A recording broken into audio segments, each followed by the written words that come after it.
বেগম জিয়া তিনি এই মুহূর্তে যেহেতু রাষ্ট্রের অতি গুরুত্বপূর্ণ ব্যক্তি, ভিভিআইপি এবং রাষ্ট্রীয় যেই মর্যাদাগুলো রয়েছে সেগুলো তাকে দেওয়া হবে। আপনারা জানেন যে সেই কার্যক্রম কখন কিভাবে অনুষ্ঠিত হবে সেই বিষয়ে সকাল 10টায় একটি ক্যাবিনেট বৈঠক রয়েছে। সেই ক্যাবিনেট বৈঠকে মূলত এই ব্যাপারে আলোচনা করে সিদ্ধান্ত জানানো হবে যে বেগম জিয়ার রাষ্ট্রীয় মর্যাদা কোথায় বা কিভাবে হবে, তার দাফনের যে বিষয়টি সে আলোচনা হবে।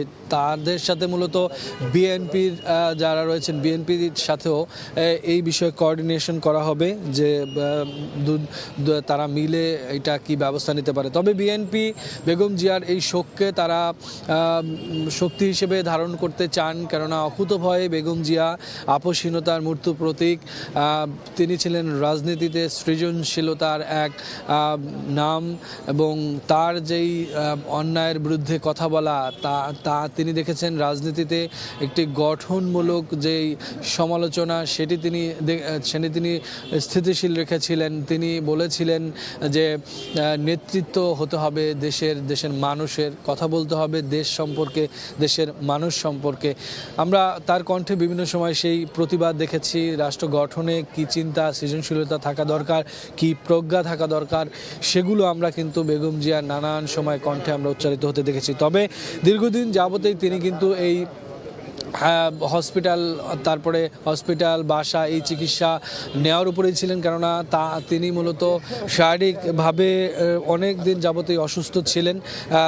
সেটা ধীরে ধীরে তাকে গ্রাস করছিল।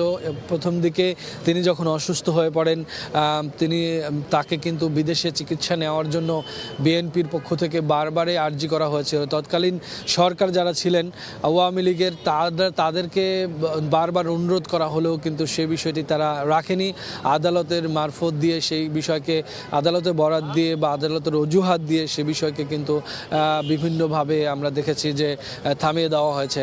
তবে কোনোভাবে কোনো আপোষ কিন্তু বেগম জিয়া করেননি। শরীরের সাথে জীবনের সাথে তিনি যুদ্ধ করেছেন। তারপরে তিনি বাংলাদেশের থেকেই তিনি চিকিৎসা নিয়েছেন।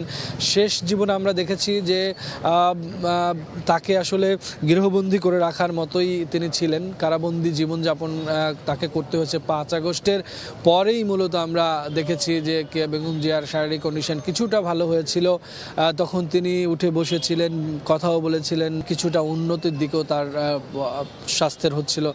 কিন্তু অবশেষে দীর্ঘ 1 মাস 10 দিন আগে তিনি যখন অসুস্থ হয়ে পড়েন তখন খালেদা জিয়া বেগম জিয়াকে কিন্তু এই এভারকেয়ার হাসপাতালে নিয়ে আসা হয়।